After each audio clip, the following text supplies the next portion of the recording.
नमस्कार, welcome to Just for Hearts. आमच्या YouTube चॅनलवर तुम्हा सगळ्यांचं हार्दिक स्वागत.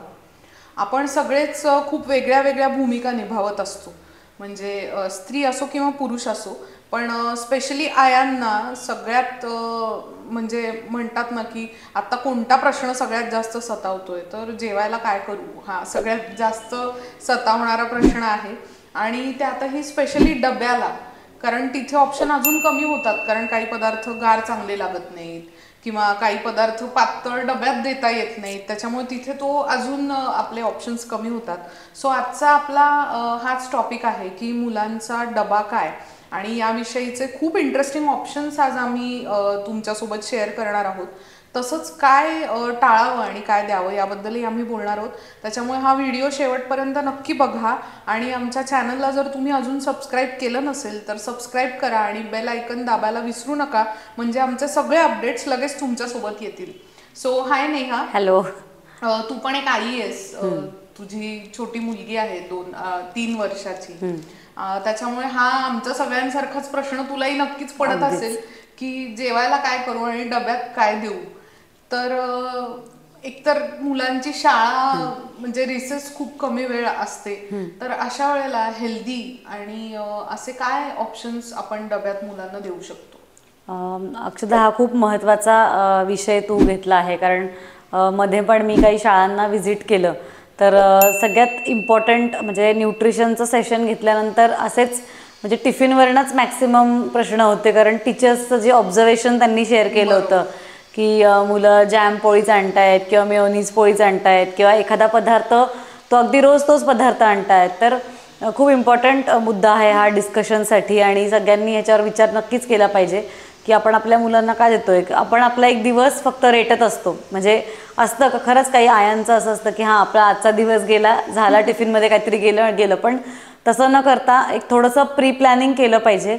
आता हल्ली असे चार्ट पण मिळतात ॲमेझॉनवरती की तुम्ही तुमच्या फ्रीजवरती चिटकवून तिथे लिहू शकतात, म्हणजे ते रब करता पण येतं.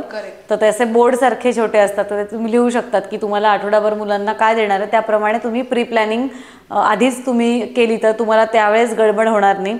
तर असे बरेचसे हेल्दी ऑप्शन्स आहे तुम्ही तुमच्या मुलांना देऊ शकतात.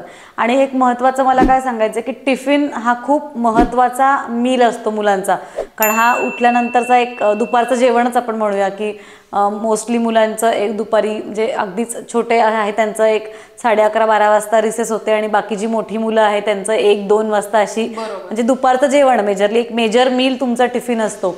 तर तो व्यवस्थित एक होलसम असला पाहिजे, त्याच्यामध्ये व्यवस्थित न्यूट्रिएंट्स जात आहेत का.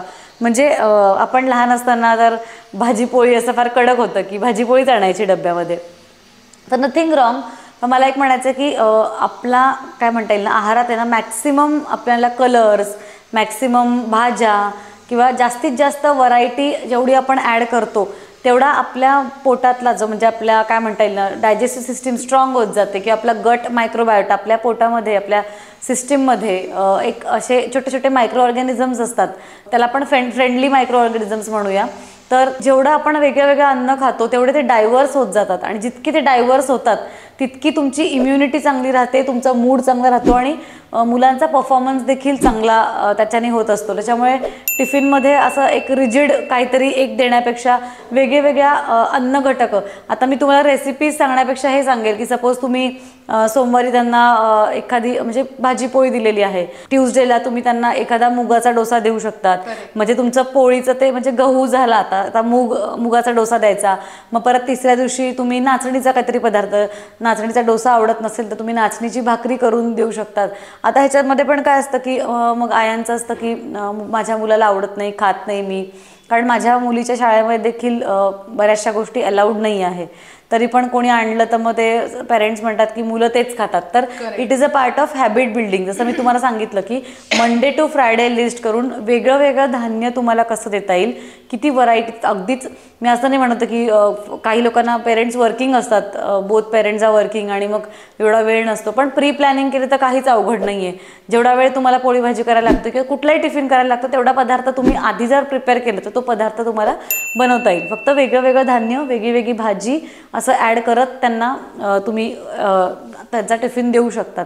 आणि एक छोटी टिप की जी मुलं भाजीपोळीची सवय आहे ज्यांना, की मी भाजीपोळी आहे स्कूलमध्ये अलाउड, तर अशा मुलांना तुम्ही पोळीच्या व्हरायटीज करून द्या. म्हणजे पोळीमध्ये एक दिवस पनीर कुच करून घाला, किंवा तुम्ही जवस चटणी आहे पावडर त्याची करून तुम्ही पोळीमध्ये घालू शकतात. एखाद्या वेळेस एखाद्या भाजीची प्युरी तुम्ही घालू शकतात. तसं पोळीमधलं न्यूट्रिशन कसं वाढवता येईल, म्हणजे पोळी भाजी तीच राहणार, फक्त तुम्ही त्याचं थोडंसं न्यूट्रिशन कंटेंट वाढवत आहात. तर अशा पद्धतीचे ऑप्शन्स देऊन आपण नक्कीच त्यांचा टिफिन हेल्दी करू शकतो. खूप छान. म्हणजे हे पोळीमध्ये वेगळे वेगळे पदार्थ घालण्याचा हा ऑप्शन खरंच खूप छान आहे. दुसरं मला असं म्हणायचंय की बरेचदा काही शाळांची अशी रिक्वायरमेंट असते स्पेसिफिक दिवशी म्हणा किंवा ह्याला, की काहीतरी फिंगर फूड तुम्ही मुलांना द्या. तर फिंगर फूड मध्ये आपण, कारण ते खूप मेसी होतं, लहान मुलं असतील तर ते सांडतात, मग तो डबा निम्म्या वेळा सांडूनच घरी आलेला असतो, पोटात गेलेलाच नसतो, किंवा अजून लहान आहे नाही खाता येत, अशा वेळेला मग फिंगर फूड साठी काय हेल्दी ऑप्शन्स असू शकतात? ओके, आता बेसिकली ज्यांना फिंगर फूड माहिती नाही, मी त्यांना फिंगर फूडचा अर्थ सांगेन की फिंगर फूड म्हणजे अगदी मुलांना हातात उचलून ते खाता आलं पाहिजे.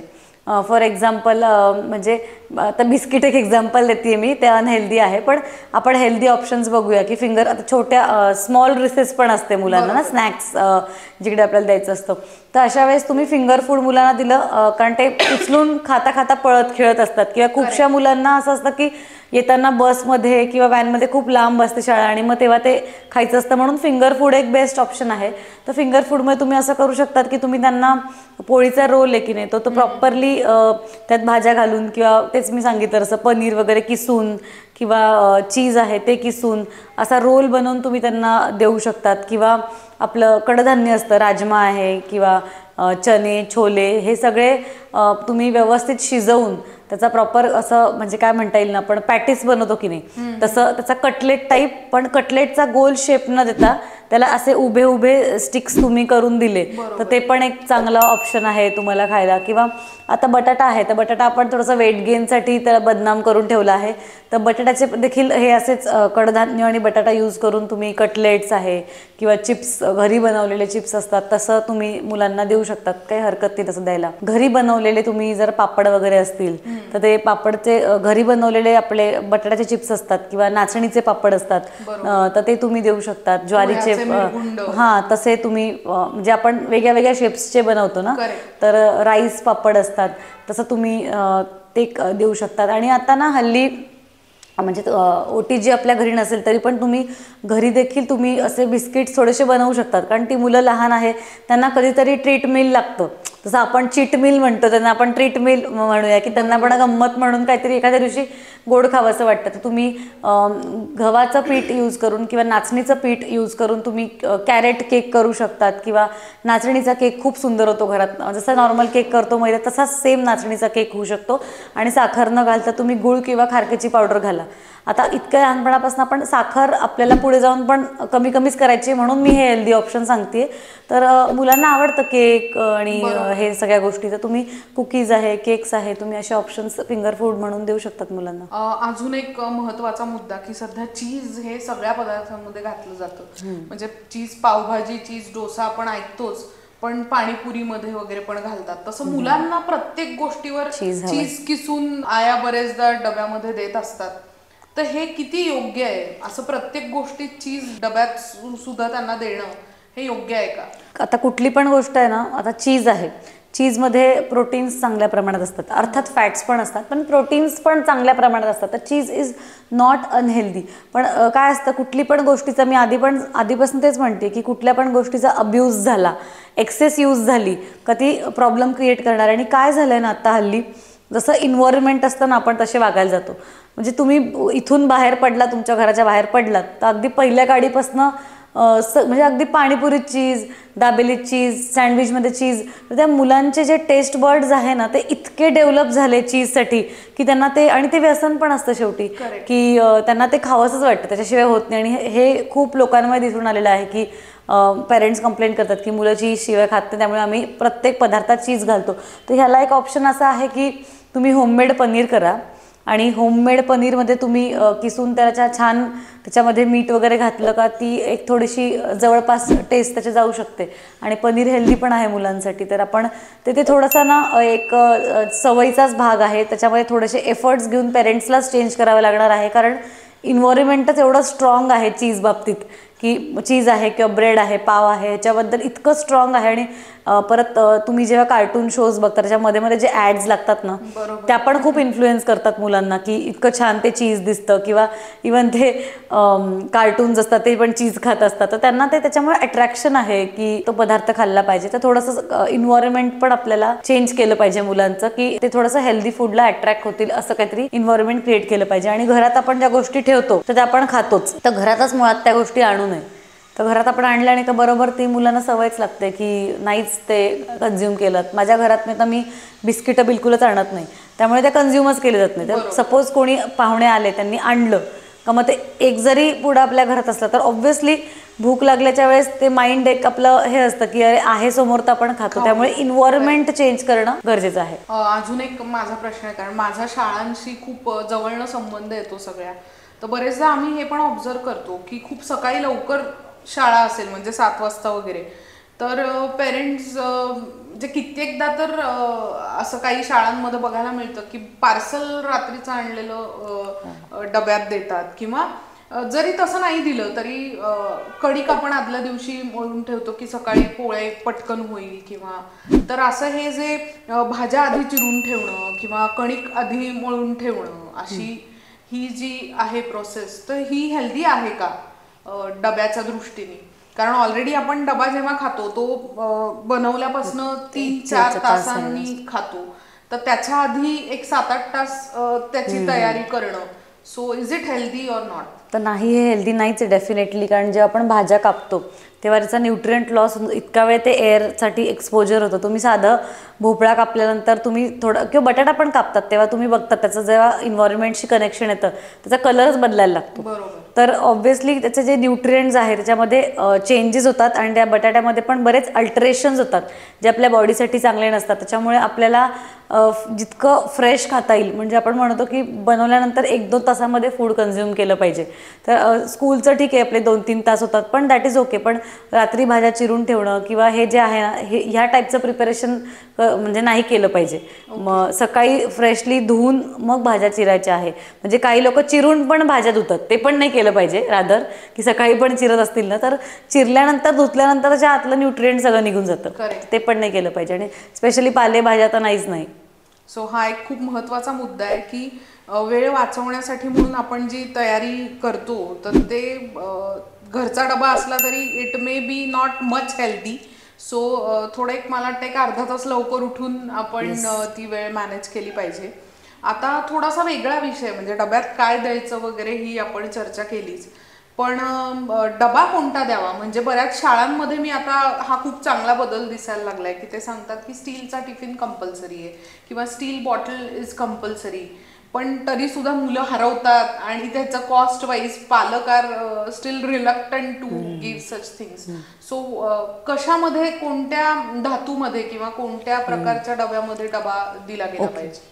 तर आता हा पण एक खूप इम्पॉर्टंट मुद्दा आहे, कारण प्लास्टिक यूज इतका मागच्या काही वर्षांमध्ये वाढला आणि it was link to cancer किंवा इतर आजार, त्याचं लिंक केलं गेलं. कारण आपण गरम गरम पदार्थ डब्यात भरतो प्लास्टिकच्या, तर मे बी थोडासा प्लास्टिकचा एकदम थोडासा अंश का होईना त्या फूडमध्ये येत असेल आणि त्यातनं काही आजार पुढे होण्याची शक्यता आहे. त्यामुळे प्लास्टिकचे डबे टाळायचेच आहे. पण आत्ता मार्केटमध्ये बरेचसे असे प्लास्टिक आहे जे आपण यूज करू शकतो. तर ते तुम्ही काय म्हणतात ना, ते प्लास्टिक तुम्ही यूज करू शकतात. पण मला विचाराल तर आपण आपली एज ओल्ड मेथड आहे स्टीलचा डबा, तो सगळ्यात सेफ आहे आणि फार काही एक्सपेन्सिव्ह पण नाही. आता हल्ली तर आपण बघतो की बाकीचे फॅन्सी डबेच खूप जास्त एक्सपेन्सिव्ह आहे. तर आणि असे पण काही डबे आहेत की जे बाहेरून प्लास्टिक आणि आतून स्टीलचे आहेत, एअरटाईट डबे आहेत. ते लोकांना मे बी थोडे कम्फर्टेबल पण म्हणजे आहेत वापरायला, मे बी त्यांच्या शेप्समुळे म्हणा किंवा त्यांच्या कप्प्यांची साईज म्हणा, तर तुम्ही ते पण वापरू शकतात. पण माझं मत असं राहील की तुम्ही स्टीलचेच डबे वापरले पाहिजे. आणि रिगार्डिंग बॉटल, असं आहे की लहान मुलांमध्ये बरंचसं एक सेफ प्लास्टिक आहे तर ते यूज करतात आणि ते ह्याच्या दृष्टीने पण असतं की ठीक आहे हरवण्याच्या दृष्टीने ते एक्सपेन्सिव्ह वगैरे असतं, पण दुसरा हा पण असतो की ते हेवी असतात. आता किंडरगार्टनची मुलं ते नाही एवढं स्टीलची बॉटल उचलू शकत, त्यामुळे त्या लोकांमध्ये तुम्ही 1-2 ते जे काही त्यांचे ज्युनियर KG सिनियर KG पर्यंतचे जे वर्ष आहेत त्याच्यामध्ये तुम्ही जर simple good quality plastic use केलं त्यांना देण्यासाठी तर काही हरकत नाही. आणि अशा पण काही बॉटल्स आहे की बाहेरून प्लास्टिक असतं आणि आतून स्टील कोटिंग असतं, तर तशा बॉटल्स देखील तुम्ही मुलांना देऊ शकतात. आणि त्यात मेजरली एक खूप इम्पॉर्टंट मुद्दा आहे, जर तुमचे मुलं बॉटल ती नळीवाली बॉटल वापरतायत जिथे ती ट्यूब असते, तर तिथे ती साफ करणं रेग्युलरली 2-2 दिवसाला खूप महत्त्वाचं आहे. कारण जे काही मुलं ते सिप करत असतात पाणी, तर त्यांच्यात अन्नाचे जे कण आहेत ते बॉटलमध्ये जात असतात किंवा त्या पाईपमध्ये कुठेतरी चिटकत असतात. आणि जे काही अन्न चिटकतं ते दिवसभर ती ओली असल्यामुळे त्या पाईपमध्ये कुठेतरी मी असं बघितलेलं देखील आहे की फंगस दिसत असतो. एक असं हिरवं साईडला तुम्हाला दिसेल की फंगस तयार होतोय. आणि त्याच्यामुळेच लहान मुलं खूप सारी आहेत ती आजारी पडत असतात. वारंवार त्यांची इम्युनिटी कमी असते, सर्दी खोकला होतो, ताप येतो. तर ह्या छोट्या गोष्टींकडे फार कमी लोकांचं लक्ष जातं. तर ते एक रुटीन ठेवायचं. जे लोक ती सिपर बॉटल वापरत आहे, जिकडे नळी आहे, तर ती नळी देखील, आणि ती नळी क्लीन करण्यासाठी देखील एक वेगळा ब्रश मिळतो आता की त्या नळीमध्ये सुद्धा तो जातो आणि तुम्ही ती नळी क्लीन करू शकतात. तर दोन्हीची काळजी घ्यायची की टिफिन आणि बाटली दोन्ही पण तुम्ही सेफच वापरा. आणि स्टीलची वापरली तर उत्तम, पण ती स्वच्छ ठेवणं देखील तेवढंच महत्त्वाचं आहे. खूप छान तू सगळ्या प्रश्नांची उत्तरं दिली. शेवटाकडे व्हिडिओच्या येताना मी एक जॅपनीज बेंटो बॉक्स नावाचं एक प्रकार आजकाल बराच चर्चेत आहे. म्हणजे रादर बऱ्याचशा कुकरी शोज किंवा मास्टर शेफ सारख्या वगैरे शोजमध्ये तो पाहिला. तर त्याच्यात इतके मल्टिपल आयटम्स असतात, म्हणजे सगळ्या प्रकारचे, खूप दिसायला पण खूप सुंदर आणि खूप सारे प्रकार, पण practically it is not feasible. आणि as I work in school, so आम्ही हे पण बघतो की काही काही पालक की म्हणजे शाळेतच होऊ देत त्याचं जेवण, घरी आल्यावर आम्हाला त्याला घालायला खूप, तर ते एक्सेसिव्ह डबे देणं किंवा ड्रायफ्रुट्स आहेत म्हणून एकदम एका वेळेला 10-10 बदाम देणं, अशा पद्धतीच्या गोष्टी बऱ्याचशा पॅरेंट्सकडनं होत असतात. सो त्या क्वांटिटीबद्दल आणि एखादा पदार्थ किती द्यावा ह्याच्याबद्दल काय सांगा? ऑब्झर्वेशनचं जे होतं ते बरोबर आहे. कारण मी पण रिसेंटली एक केस असं बघितली होती की टीचर्सचं असं, माझ्याच मुलीच्या शाळेत टीचर्सचं असं म्हणणं होतं की तुमची मुलं जेवढी खातात तेवढंच द्या, एक्सेस देऊ नका. तर त्यांना ते एक्सेस पण बघून पण त्यांना जेवण जात नाही. तर आता हे जे तू म्हणाली ना त्यांना किती द्यायला पाहिजे वगैरे, इट इज व्हेरी इंडिव्हिज्युअलाइज की तुमच्या मुलाचं वजन काय, उंची काय, वय काय आहे आणि त्याचा ॲपेटाईट किती आहे. कारण प्रत्येक मुलाचा ना ॲपेटाईट वेगळा असतो त्या एजमध्ये. कारण म्हणजे एखादा एक पोळी खातो, कारण एखादा हाफ रोटी म्हणजे हाफ पोळीमध्ये एका मुलाचं होऊ शकतं. पण हे ना त्या मुलाचं हे जे लहान वयोगट असतो की नाही, तिथे ना फार कॅलरी आणि प्रोटीन्स ह्याच्यामध्ये पडण्यापेक्षा त्या आईचं ऑब्झर्वेशन असतं की माझ्या मुलाला किती खाल्ल्याने पोट त्याचं भरतं किंवा त्याचे पॅटर्न्स काय आहे. आणि हे जी टेंडन्सी आहे ना सगळं तिकडेच खाऊन यावं, हे चुकीचं आहे. कारण त्याच्याने त्यांना काहीतरी डायजेस्टिव्ह इश्यूज होऊ शकतात की एकदम जेवतात पण आहे, त्याच्यावर 4-4, 5-5 बदाम खातायत, त्याच्यावर परत फ्रूट्स खातायत. तर हे कुठेतरी नाही झालं पाहिजे. कारण पोर्शन कंट्रोल जसं आपण मोठ्यांना सांगतो तसं लहानांना देखील एका वेळी तेवढंच, म्हणजे जेवायच्या वेळेस जेवणच झालं पाहिजे. तुम्ही जर तो डब्बा दुसरा स्नॅक्सचा देताय त्याला लेबल करा किंवा टीचरला सांगा की हा डब्बा त्याला स्नॅक्सला उघडून द्या. एकदम सगळं खाल्ल्याने कशातलंच न्यूट्रिएंट्स त्याला नीट मिळणार नाही. आणि मेजरली असं पण होतं की म्हणजे त्यांना एकदम पण एवढं बघून जात पण नाही कधी कधी. म्हणजे आता फॉर एक्झाम्पल आता असं होतं की काही काही स्कूल्समध्ये डाएट चार्ट दिला जातो आता की एका दिवशी इडली पाठवा, एका दिवशी डोसा पाठवा. तर काही काही पॅरेंट्सला असं आहे ना की त्यांना इडली डोसा पण पाठवतात आणि भाजीपोळी पण पाठवतात. कारण त्यांचं म्हणणं असतं असं की ह्यांना भाजीपोळीच लागते. तर माझं म्हणणं आहे की तुम्ही 4-5 दिवस त्रास होईल पण त्याला खाऊ देत इडली, त्याला वेगळं धान्य खाऊ देत, त्याच्यातनं पण वेगळे त्यांना न्यूट्रिएंट्स मिळू देत. म्हणजे पालक पण असं ट्रेन करत असतात मुलांना. तर that is also part of हेच की तुम्ही 2 मंडे तुम्हाला त्रास होईल, मे बी तुमचा मंडे इडली आहे ना, त्रास होईल तुम्हाला 3-4 मंडे, तो नाही खाणार पण नंतर खायला लागणार कारण त्याची भुकेची वेळ आहे तेव्हा खाणार आहे. तर ते एक्सेसिव्ह देणं टाळलंच पाहिजे. कारण घरी आल्यानंतर म्हणजे मुलांचं काय आपल्यासारखं नसतं की 2 मेजर मील्स, त्यांचं 2-2 तासांनी मील्स चालू असतात. तर तुम्ही त्या प्रत्येक मील असा व्यवस्थित प्लॅन करून, त्याला आपली पण रिस्पॉन्सिबिलिटी आहे जशी स्कूलची आहे, तर आपणही त्यांना घरी पण आल्यानंतर थोडंसं व्यवस्थित फीड केलं पाहिजे. एकदम सगळं डब्यात पाठवायचं नाही आहे. अजून एक मुद्दा मी माझ्याकडनं ॲड करेन, म्हणजे माझ्या अनुभवातनं, की बरेचदा मी हे ऑब्झर्व केलं की पॅरेंट्स फ्रुट्स कट करून देत नाही. आणि आपण जाहिरातीत आपल्याला ते असं सफरचंद घेऊन अख्खं खातोय हे बघायला जरी छान वाटत असलं तरी आजकाल आपण बघतो की एखादी गोष्ट बाहेरनं कितीही छान दिसत असली तरी ती आतनं खराब निघू शकते. मग आता इथे पुन्हा हे होतं की फ्रुट्स कट केलेले खाऊ नयेत, म्हणजे खूप वेळानी ते कट केल्या खावेत. आणि एकीकडे हा एक पॉइंट आहे की कट केल्यावर नाही, म्हणजे मुलांना नाही लक्षात येत की ते खराब आहे का चांगलं आहे. बरोबर आहे. तर ह्याचा कसा सुवर्ण मध्य काढायचा? आता ह्याच्यामध्ये कसं आहे, काही फ्रुट्स आहे जे तुम्ही देऊ शकता. असं द्राक्ष आहे, द्राक्ष तुम्ही काढून देऊ शकता. बनाना तुम्ही देऊ शकतात. पेरू पण खराब नाही होत, तुम्ही बघितलं असेल. डाळिंब आहे. तर अशी फळं आहे ना जी खराब नाही होत आपण त्या फॉर्ममध्ये दिल्यानंतर देखील. तर तुम्ही तशी फळं देऊ शकता. तर ॲपल नाही द्यायला पाहिजे, पेअर नाही द्यायला पाहिजे. हां, तर अशी फळं तुम्ही डब्यात नका देऊ. आणि जी देण्यासारखी आहे तर ती मी तुम्हाला ऑप्शन सांगितलेच. इव्हन पपई पण तुम्ही देऊ शकता. तर अशी फळं द्या, ती लॉंग टर्म ठेवल्याने 3-4 तास राहू शकतात. सो हा एक खूप महत्वाचा मुद्दा. आणि केळं सगळ्यात बेस्ट. येस, युजली सफरचंद खूप हे आहे की apple a day national fruit झालंय. तो ते डब्यात देणं टाळावं असं नेहाने आताच सांगितलंय. सो ही एक वेगळी माहिती आणि एक टिप तुमच्यासाठी महत्वाची होऊ शकते. So Neha, thank you. आम्हाला खूप छान गायडन्स दिलास तू, डबे कसे असावेत आणि कशा पद्धतीने पालकांनी ह्याचा विचार करावा. तुम्हाला पण हा व्हिडिओ नक्कीच आवडला असेल. मुलांच्या डब्याबद्दल तुमचे जर काही प्रश्न असतील तर ते आम्हाला नक्की तुम्ही कमेंट्समध्ये विचारा. त्या सगळ्या प्रश्नांची उत्तर आम्ही देऊ. आणि यापेक्षा वेगळे काही ऑप्शन्स तुम्ही डब्यात देत असाल किंवा काही वेगळ्या ट्रिक्स तुम्ही वापरत असाल तुमच्या मुलांना छान वाटावं अशा, तर त्यासुद्धा आमच्यासोबत नक्की शेअर करा. सगळेच जण ते वाचतील, त्याचा सगळ्यांनाच फायदा होईल. आणि अजूनही तुम्ही आमच्या चॅनलला सबस्क्राईब केलं नसेल तर नक्की करा. धन्यवाद. जस्ट फॉर हार्ट्सच का? हेल्दी लाईफ म्हणजेच आरोग्यपूर्ण जीवनशैली हे ध्येय. तुमच्या शंका विचारा आणि उत्तरं मिळवा. स्वतःची काळजी घ्यायला शिका.